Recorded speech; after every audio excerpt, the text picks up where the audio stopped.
Good to know that all the products are, environmentally friendly. Obviously, the best that, But we don't manufacture any we don't manufacture any mineral-based products. All the products we manufacture here are all, all our lubricants are all vegetable oil-based. Yep. We don't use any mineral oils on any of our lubricants. All of our other products, are all biodegradable and environmentally friendly. Yep. We're really looking at, it's a big thing for me, and I think there's two parts to that. One, that I suppose being a good corporate citizen, you want to sit there and get that mindset now that, okay, we want to be doing that just because it's an important thing to do. Yep. We don't want to be sitting there and polluting everything and then leaving that for our kids. Yeah.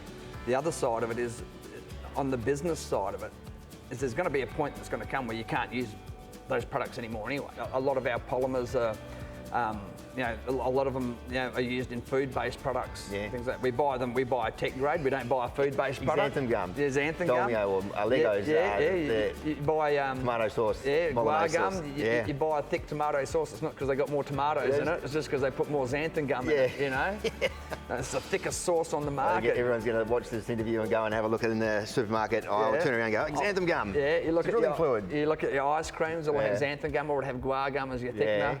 A lot of these products are, even a lot of our polymers are used for water clarification. So, water well drilling, or even the Department of Water and things like that use them to clarify water. People have asked us to make degreasers that are solvent-based and things like that, and I just don't want to go near them because it's too hard. It's dangerous because it's too hard to transport them. Then guys have got to deal with them on site, and it's just easy to sit there and go, "This is our product. If you want that level, I'm not going to make it."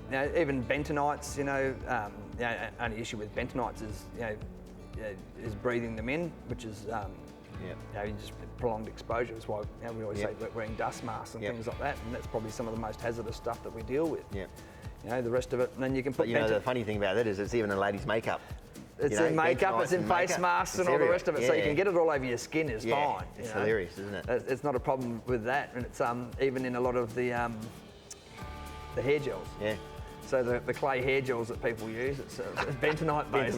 So I suppose you look at the environmental side, and it's also the safety with people that are using it. And, people are using. The end user, how they operate with it. And that's an important thing. I don't want to be putting anything out in the market that is, severely dangerous or anything like that. No. It's just not who we are as a company.